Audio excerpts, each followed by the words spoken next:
ఆకలేదు నా వాళ్ళకి కానీ అన్నం పెట్టాలి, కానీ నేను రేపు పెడతా ఎల్లుండి పెడతా తర్వాత సరే కుదరదు కదా. కానీ ఫస్ట్ ఒక పిల్లోడు ఏడుస్తున్నాడు, ఏదో చాక్లెట్ ఇచ్చి ఏడు మానిపించాలి కదా. నేను తర్వాత నేను బిర్యానీ పెడతానంటే ఎట్లా కుదురుతుంది? ఫస్ట్ మీరు ఫస్ట్ ఇంటర్వ్యూ ప్రకటించండి, ఆ తర్వాత మిగిలిన విషయాలు కూలకొని చర్చించుకోవచ్చు. వర్కర్స్కి మేనేజ్మెంట్కి సంబంధించి థర్డ్ పార్టీ ఇంట్రెస్ట్ అంటే వర్కర్స్తో మన వర్కర్స్తో అట్లయితే మీరు మాట్లాడలేదు కాబట్టి కదా మేము వచ్చింది. ఒకవేళ నిజంగా మీరే ఇష్యూ రిజాల్వ్ చేసి ఉంటే వాళ్ళు రోడ్ల మీద స్ట్రైక్ వెళ్ళరు, వాళ్ళతో వీళ్ళందరూ వాళ్ళు వాయిస్లెస్ పీపుల్ కాబట్టి వాళ్ళతో మాట్లాడి యూనియన్లో వచ్చినారు. వీఆర్ రేజింగ్ ఆబ్జెక్షన్ కదా. ఓన్లీ వర్కర్స్ మాట్లాడుతూ అంటారు మీరు, వేరే థర్డ్ పార్టీ అలా చేయాలంటారు. మరి వాళ్ళు ఎందుకు వచ్చి వాళ్ళు పనిలోకి వచ్చారు దగ్గరికి, వాళ్ళు పని అనుకుని మీరు వాళ్ళతో మాట్లాడి డిస్కస్ చేసి వాళ్ళ ఇష్యూస్ మీరు పరిష్కరిస్తే వాళ్ళ సమ్మె ఫస్ట్ ఆఫ్ ఆల్ మాకు వచ్చి ఎలాంటి ఇంటిమేషన్ రాలేదు సార్. వర్కర్స్ పెట్టాం సార్. వర్కర్స్ సమస్య లేదు. ఆయన కూడా గౌరవం మీ ముందర వచ్చి డిస్కస్ చేసి సార్ కమాండ్ కూడా థర్డ్ పార్టీ వద్దంటుడు. మేము లేబర్ మాట్లాడుకుంటాం, మేము వద్దంటున్నాం.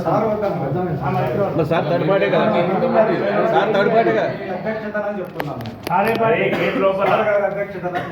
జనరల్ మేనేజర్ గారు గేట్ లోపల అది మీరు కార్మికుల మధ్యలో మాట్లాడుకోవాల్సింది. గేటు దాటి బయటికి వచ్చిన తర్వాత ఇది పబ్లిక్ ఇష్యూ, అందుకని అథారిటీ దగ్గరికి వచ్చినాము. మేము ఒక రిప్రజెంటేటివ్స్గా ట్రేడ్ యూనియన్ రిప్రజెంటేటివ్స్, మీరు మాట్లాడుకోండి, మేమేం కన్వే చేసుకోము. మీరు సార్ అడిగే ప్రశ్నలకు సమాధానం చెప్పండి, మీరే వాటికి వాళ్ళని పరిష్కారం చేసుకోండి. వాళ్ళు సాటిస్ఫై అవుతే మేము ఎవరన్నా ఇన్వాల్వ్ అయ్యి వాళ్ళని తప్పుదారి పట్టియము. మేము అది జేసీఎల్ గారికి హామీ ఇస్తున్నాం. సార్ ఏదన్నా సరే వచ్చి వర్కర్స్తో మేము మాట్లాడడానికి సమ్మతంగా ఉన్నాం సార్. కానీ వచ్చి మధ్యలో వచ్చి చెప్పేది ఏంటంటే ఇష్యూ రిజాల్వ్ చేయడం మనకు ప్రధాన ఉద్దేశం. ఒకవేళ వాళ్ళ ప్రెజెన్స్ ఏమైనా ఇష్యూని పరిశీలించాలి ఏమైనా ఇబ్బంది పడితే అప్పుడు నేను ఆలోచిస్తాను వాళ్ళని ఎలవ్ చేయాలా లేదని. ఈ రేజ్ యువర్ ఆబ్జెక్షన్ ఏమంటున్నారు, మీరు వాళ్ళని ఎలవ్ చేద్దాం మీరు అడుగుతున్నారు. అది అయిపోయింది, మీ యొక్క ఆబ్జెక్షన్ అయిపోయింది, నేను అది విన్నా. I will take a decision. సరే, ఇప్పుడు ఇష్యూ ఏంటంటే వాళ్ళ ప్రధాన డిమాండ్ ఒకటే, మా వేతనాలు పెంచండి. సింపుల్. నేను లాస్ట్ మీటింగ్ చెప్పాను, వేతనాలు పెంచినప్పుడు మీరేం you have to propose something. అయ్యే వాళ్ళు ఒక 5 నుంచి 6 వేలు అడుగుతున్నారు. 5-6 వేలు ఇవ్వలేకపోతే సార్ నేను మేనేజర్ మాట్లాడుతున్నాను, ఇంటర్వ్యూ రిలీఫ్గా మనం ఇస్తున్నాం ఇప్పుడు అని చెప్పి లాస్ట్ మీటింగ్ 5 వేలు వచ్చింది లాస్ట్ మీటింగ్. మీరు మేనేజర్ మాట్లాడండి, వాళ్ళు 5-6 వేలు అడుగుతున్నారు, కానీ ప్రజెంట్ మీ ఒక 1000, 2000, 3000 ఇస్తాం. ఆ తర్వాత రిమైన్ దాని గురించి మేము మేనేజర్ డిస్కస్ చేస్తామని చెప్పాలి. ఆకలేదు నా వాళ్ళకి కానీ అన్నం పెట్టాలి, కానీ నేను రేపు పెడతా ఎల్లుండి పెడతా తర్వాత సరే కుదరదు కదా. మానవత ఉండాలి కదా కొంచెం అన్న. ఖచ్చితంగా సార్ మీరు చెప్పేది న్యాయపూర్వకంగా సార్. ఇప్పుడు ఆ విషయం మాట్లాడండి, వాళ్ళ గురించి కాదు ఇష్యూ. ఇక్కడ నేనున్నా కదా, నేను మాట్లాడుతున్నా, నువ్వు నాతో మాట్లాడండి. చెప్పండి. ఇప్పుడు నేను ప్రధానంగా డైరెక్ట్ స్టూడియోకి అడుగుతున్నా, వాళ్ళ డిమాండ్ అదే కదా మీది. ఓన్లీ వేతనాలు పెంచాలి. మీరు గత 10 ఏళ్ళ సార్ పని చేస్తున్నాం, 5 ఏళ్ళ సార్ పని చేస్తున్నాం, 20 ఏళ్ళ సార్ పని చేస్తున్నాం, మాకు వేతనాలు పెంచాలి.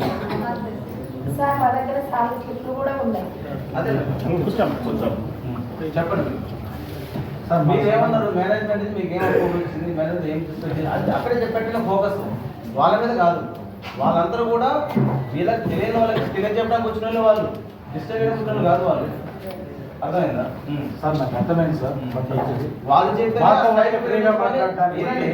చెప్తేనే స్ట్రైక్ విరమించుకొని జాయిన్ అయ్యారు, మీరు చెప్తే వాళ్ళు విరమించుకోలేదు స్ట్రైక్. చెప్పండి, కంప్లీట్ పాయింట్ సార్. వర్కర్స్తో మాట్లాడడానికి వచ్చి మాకు ఫ్రీ అవకాశం ఇవ్వండి సార్. మధ్యలో వాళ్ళు ఏం మాట్లాడలేదండి.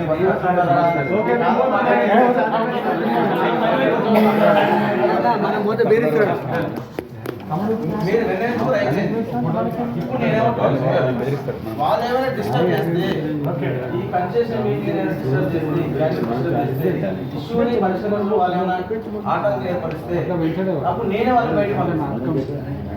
అర్థమైందా? కానీ ఇప్పుడు ఆ ఇష్యూ లేదు కాబట్టి నాకు నేను అభ్యర్థి మీకు అవసరం లేదు. మీరు చెప్పండి ఏం జీతాలు పెడతాం అనుకుంటున్నారు, మేనేజ్మెంట్ ఏం చెప్పింది మీకు, ఏం భరోసా ఇచ్చింది వాళ్ళకి?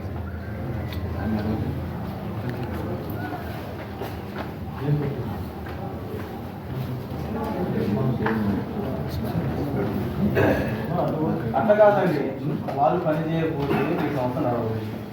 మీ ప్రోడక్ట్స్ ఉత్పత్తి కావు, బయటకి ఎక్స్పోర్ట్స్ కావు. వాళ్ళు ఉండాలి, మీరు ఉండాలి. డిపార్ట్మెంట్కి ఇద్దరు 2 కళలు అంటూ అర్థమైందా? మీరు ఏదో కాదు కావాల్సింది. ఫస్ట్ సమ్మె వచ్చి న్యాయపూర్తి కాలేదు సార్. ప్రతిరోజు వచ్చి అయ్యా ఇప్పుడు నేను సమ్మె గురించి అంటలేదు. సమ్మె వస్తున్నాం. అట్ట కాదు అది కాదు నాకు. నీ అడిగిన దానికి ప్రశ్న సమాధానం చెప్పు. తుది పాయింట్ ఉండాలి ఆన్సర్. నేను అడగని సమ్మె ఇల్లీగల్ అయ్యాడు, అది నీకు సంబంధం విషయం. అది నేను చూసుకుంటాను. ఇప్పుడు నేను ఎవడుతున్నా అంటే వాళ్ళ జీతాలు ఎంత చూసి చెప్పండి, అది ఒకటే పాయింట్. అది చెప్పండి నాకు. జీతాలు పెంచాలంటే వచ్చి ఫస్ట్ వచ్చి ప్రతిరోజు వచ్చి కంపెనీకి వచ్చి 40 to 50 lakhs లాస్ వస్తుంది సార్. లోపలికి వచ్చి సాధారణ స్థితికి వస్తానే వచ్చి కమిటీ వస్తుంది. కమిటీ వచ్చి సమస్యలన్నీ వచ్చి అవగాహన చేసుకునేసి ఏం చేయాలని న్యాయపూర్తికి, ఇది high level committee sir. Committee పాత మాట కదా ఇది, కొత్త మాట పాత మాట కదా. అందుకే సార్ నేను చెప్పేది వచ్చి బిట్వీన్ వర్కర్స్ అని ఈ విధంగా ఇంటరప్ట్ చేశారంటే వచ్చి మాకు చెప్పడానికి వచ్చే అవకాశం రాదు సార్. దయచేసి అర్థం చేసుకోవాల్సింది కోరుతున్నాను సార్. ప్లీజ్ మేనేజ్మెంట్ తరఫున నేను ఏమంటున్నట్టే హై లెవెల్ కంపెనీ అనేది మీరు ఏదైనా ఎగ్జామిన్ చేయండి. కానీ ఫస్ట్ ఒక పిల్లోడు ఏడుస్తున్నాడు, ఏదో చాక్లెట్ ఇచ్చి ఏడు మానిపించాలి కదా. నేను తర్వాత బిర్యానీ పెడతానంటే ఎట్లా పోతుంది? ఫస్ట్ మీరు ఫస్ట్ ఇంటర్వ్యూ మిగిలి ప్రకటించండి. ఆ తర్వాత మిగిలిన విషయాలు కూలకొని చర్చించుకోవచ్చు. వాళ్ళకి కూడా అండర్స్టాండింగ్ వెళ్ళిపోతుంది. సరే మేము మా సంస్థలు పెంచింది శాలరీ అనేది వస్తుంది. ఫస్ట్ అది చెప్పండి. ఒక మనవి, వర్కర్స్ ఉంటారు, వారు ఉంటారు. మేము 5 నిమిషాలు బయటకు వెళ్తాము. కన్సిలేషన్ కాబట్టి తప్పేం కాదు. మీరు ఇష్యూ పరిష్కారం చేయాలి కాబట్టి వారు ఏం మాట్లాడతారు, వాళ్ళకి ఏం హామీ ఇస్తారు, ఎంత జీతం పెంచుతారు, మీరు మాట్లాడండి. మేము ఒక 5 నిమిషాలు వారు ఏదైతే చేస్తున్నారో మేమే బయటకు వెళ్తాం. వాళ్ళందరూ అవగాహన బయటకు వెళ్దాం, ఒక 5 minutes బయటకు వెళ్దాం.